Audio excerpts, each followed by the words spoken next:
During our last episode on Sailing Britican, we went 55 miles per hour on a Boston whaler, inspected a sailboat for a prospective buyer, took our new drone for a test drive, moved the boat to a boatyard due to our issues with the copper coat application, and started looking at charts for our upcoming voyage to the Bahamas. In this episode of Sailing Britican, we leave our sailboat on the Hard in Charleston, South Carolina, and fly home to England. While our copper coat anti-foul paint issues were being remedied, we decided to take time away from the boat so to attend one of Simon's best friend's weddings, visit with friends and family, and do a bit of sightseeing and grab some necessary boat spare parts. My husband Simon and I lived in England for 20 years prior to selling up and sailing away. Our daughter Sienna spent the first 3 years of her life in the UK, so the last time the three of us returned to England since setting sail was around 2.5 years ago. We haven't left Charleston yet. It's late. Yeah, we'll get there. Here we are, we're running late, and this thing has just landed. It's the 747 Dream lifter, which carries fuselage of the 787 to be completed here in Charleston. It's one of the biggest planes in the world.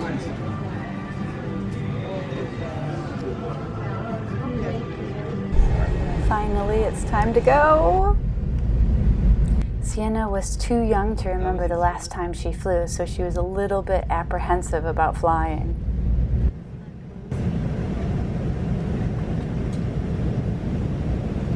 When opening the overhead bases, items tend to shift during takeoff.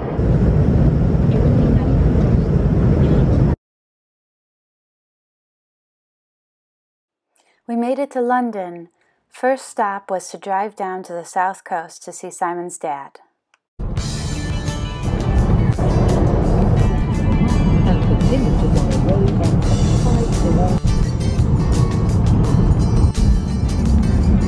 We were just talking about just travel tips in general about car rentals. Yeah. Yeah. So I booked a car which was supposed to be a small SUV or similar because Dad wants to pick up some stuff back in town where we used to live. But when I got there, they goes, "How many bags have you got?" And I said, "I've got 2." And they goes, "Oh, we've got a BMW 320 Estate for £20 a day more. Would you like that? It'd be much more room for your luggage." I went, "No."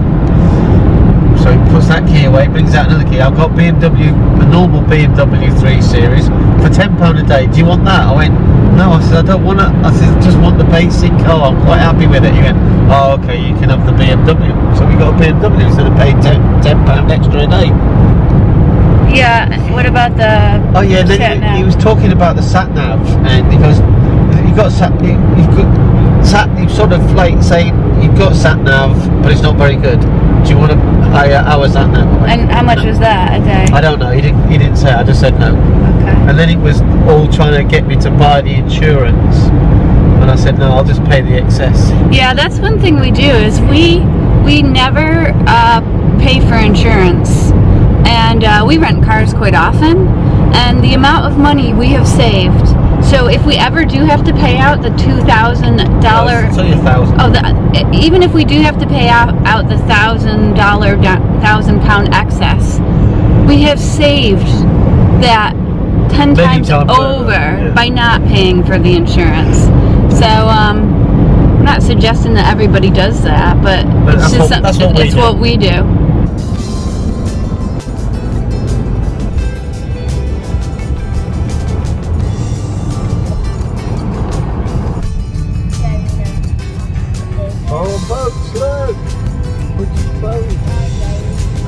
Sorry, sweetheart. I'm really trying to concentrate. What did you say?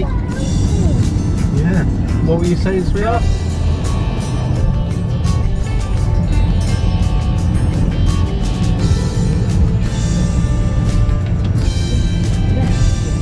There it is, Sienna. That's I know, that's where Granddad is. We're there, yay!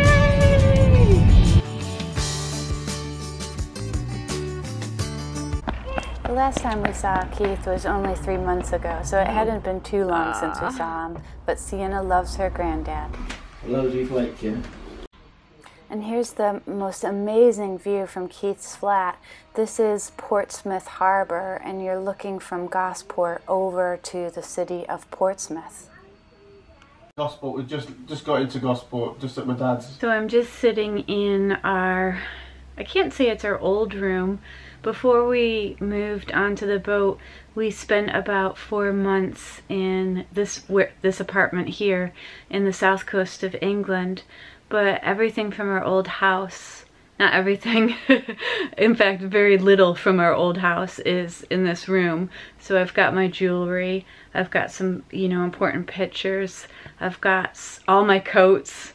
I had a real fetish for buying coats, so I've got like a beautiful coat in every color.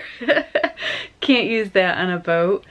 And I just have, you know, like my pictures and some shoes and some books and sweaters and dresses, and they're, you know, stacked in the closet. Gosh, when I look at it all, it brings back memories. It brings back times of living in England. It brings back times that I don't think about because I suppose it's out of sight, out of mind. So coming home, it's been, I think it's been 2 to 3 years, 2.5 years maybe, since I've been in England and been in this room. And it's just a flood of feelings, really, I suppose. It's not good or bad, it's just different than how I've felt in a while. So it's kind of like taking a walk down memory lane. Simon, Sienna, and I decided to first do a little bit of sightseeing. We went to the Emirates Spinnaker Tower. So this was built as part of the centerpiece of the Renaissance of Portsmouth Harbor project and has become Portsmouth's most prominent landmark. It's visible beyond 23 miles away, and it dramatically overlooks the Portsmouth Harbor, Gun Wharf Quays, Portsmouth Historic Dockyard, City Centre, and all of Portsmouth and its neighboring towns and suburbs. The Emirates Spinnaker Tower opened in 2005, and it stands 110 meters high. Some interesting facts. The tower has a high-speed internal lift that travels at 4 meters per second, taking you to the viewing deck in just 30 seconds. The concrete used to build the tower would fill 5.5 Olympic-sized swimming pools. The tower is founded on 84 piles, the longest of which runs 50 meters into the ground. The total weight of the tower exceeds 30,000 tons. Did you go on the glass floor yet? No. Are you going to do it? Yeah.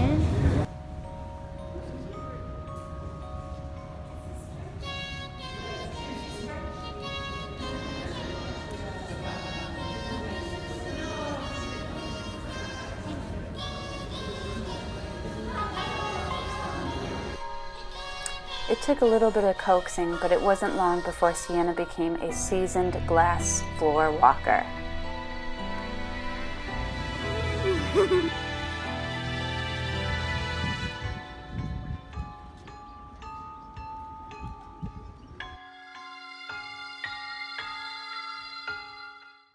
The next stop on our journey was to drive from the south coast up to Buckinghamshire, where Simon and I lived for around 20 years. Our main mission was to attend a wedding, catch up with all our friends, enjoy some good British food, and grab a few things from our small storage unit for Simon's dad. Our first stop was at our friends Andy and Anna's. There was a new member of the family that we had to meet, a beautiful dog named Tango. We enjoyed a takeaway meal while catching up, telling stories, and having loads of laughs. It's amazing how you can spend years apart yet instantly reconnect and feel as if no time had lapsed.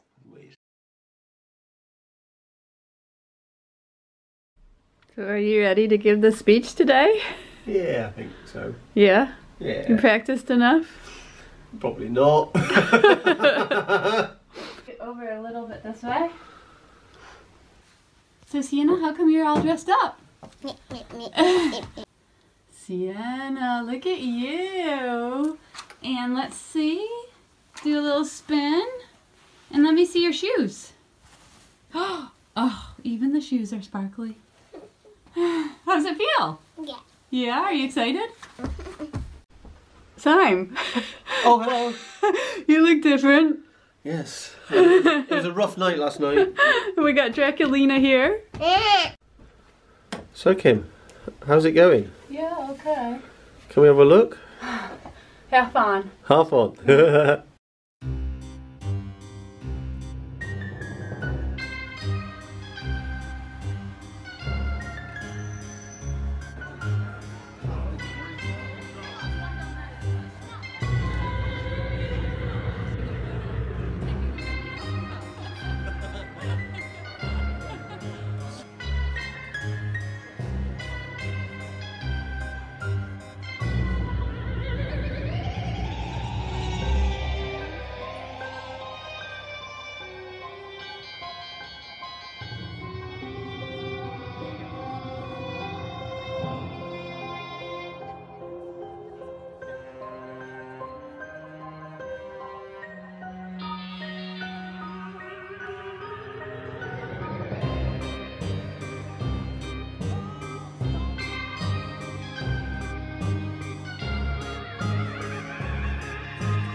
When the girls start to cry. With this candle, I would like a way to the office at this point I asked you to. I'm delighted to announce they are now husband and wife.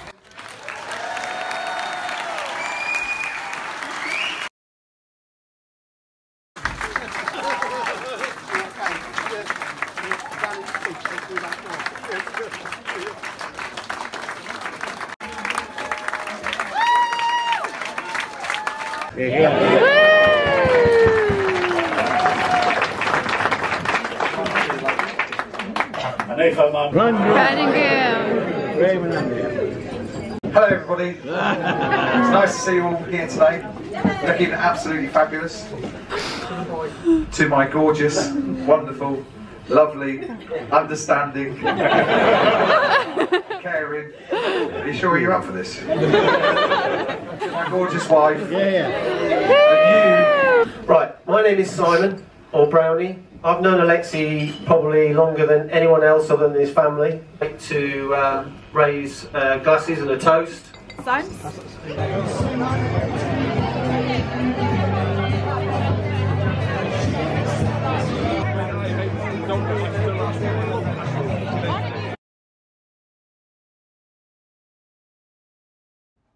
After the wedding, we stayed with our friends Neil and Lisa. Simon and I are godparents to two of their boys, are meeting their youngest for the first time here, number 3, and enjoying Lisa's bump, which will be baby number 4, and number 4 is a girl. The oldest son, Ethan, is 3 months older than Sienna. Around 8 years ago, Lisa and I decided we'd both get pregnant so that our children would be the same age and grow up together. The last time Sienna saw the boys, Lisa brought them out to us while we were wintering in Sicily a couple years prior. While at Neil and Lisa's, we all celebrated Guy Fawkes Day, or bonfire night, with some pulled pork sandwiches, sausages, mulled wine, and of course, we enjoyed several fireworks. Oh. There we go. Good time.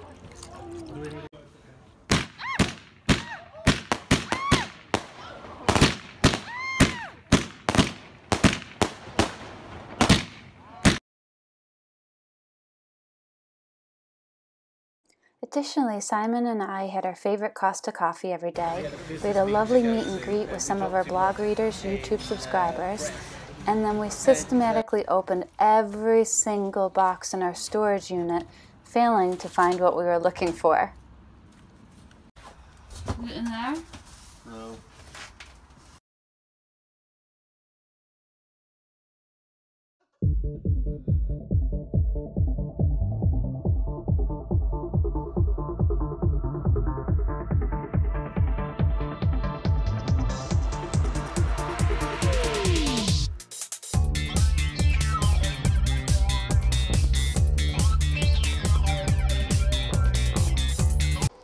If you're interested in buying a boat and haven't yet requested my free 37-page guide, How to Buy a Boat Without Getting Screwed, click here to download it now. When buying a boat, it truly is buyer beware. More often than not, I receive emails from extremely disappointed and disgruntled boat owners. In many cases, the boat buyer got ripped off, and in other cases, the buyer simply bought the wrong boat for what they wanted to achieve. Get this free guide and you'll have access to 10 steps to getting the right boat for the right price.